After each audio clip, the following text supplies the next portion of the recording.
In the vast Navajo Nation that covers most of northeast Arizona, the game isn't always fast.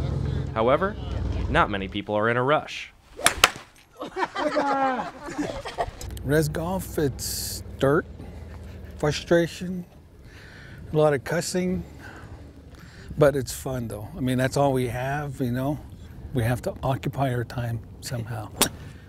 Well, it's just usually just dirt, old used golf clubs. Buy them from Goodwill. They were like 99 cents. Oh, it's sandy, man. Rez golf courses are makeshift backyard creations that form to the land where the families have lived for decades. My family, they all live here. My brother lives here. My older brother, Jack, they live right behind the hill right here. My sister is living right there. My sister is living right there again. And I reside way over there.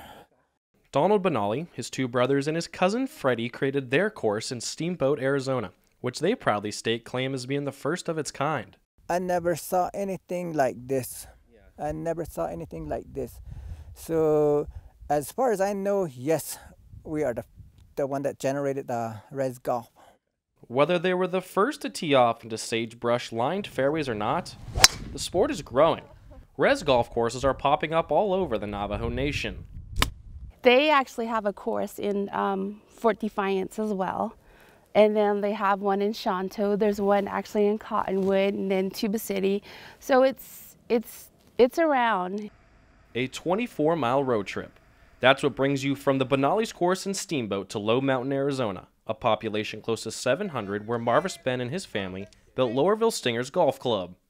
Well, we didn't really have nothing to do around here besides basketball was the main one. But then one day I saw Michael Jordan when he retired.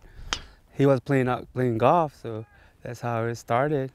On this day, it's Lowerville's 7th annual tournament. Hole number 5, Donald, Joe, Sean, Kai. And while it might not be a PGA Tour crowd, people come from all over the Navajo Nation. I like it because I bond with my brothers and my dad, you know, that's the only way we can connect. We can't just go out and go to a movie theater or go to the mall. It's the only way we can connect. What they do have on the Navajo Nation is land, a lot of it. So why not make a par 5 almost 600 yards long? And just like traditional courses, Rez golf courses have their own unique features that make each one different. One specific place you'll notice it is when you're putting. What would Tiger Woods do? My sister, she lives right there, threw out an old carpet. So we just put a hole in it, put it right there, and that's how the ball rolled perfectly. So we started getting more carpets, until there was an old school over there. We had these huge carpets. So we brought all the old they were throwing away. So that's how we got all the carpets on the greens. We don't like to call them greens. We just like to call them putting surfaces. Because there's no green on the putting surface. We just like to compact it and make it concrete solid. Maintenance requires hard work like any other course. But instead of using specialized mowers and advanced technology, Rez golfers get a little bit of help from those they share the land with. The landscape here is not just meant for us, it's meant for the cattle and the livestock. You know, there's food for them all around. I mean, we're literally stepping on it as we go from hole to hole. That's Rez Golf. You know, they got handicaps on golf courses. You got handicaps all around you. We don't really want to just clear the whole thing. Sage is much more Rez everywhere. If you go on the Navajo reservation, you see a lot of sage, and that's part of our bunkers. Like if they hit it in there, I mean, tough luck. I mean, that's Rez Golf. For the Navajo people, it always comes back to the land, something that wasn't lost in the naming process of the Benally's course. I mean, why not name the golf course with what's going to be identifying the whole land? I said, there's a wagon trail going up there, and there's a lonesome pine right there. Put those two together, wagon trail to Lonesome Pine golf course. And while it's a family course, it's open to anyone who wants to play free of charge, because this game is one to share. with the nation, youth facilities, youth playground, youth play, anything. I mean, we don't really have anything for the kids. Why not start something with golf?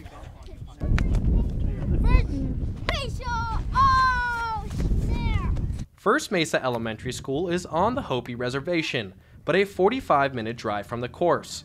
Golf is part of the school's enrichment program, which gives children the opportunity to try their hand at teeing it up in the dirt. I want you guys to know you guys are playing on the toughest golf course in Arizona.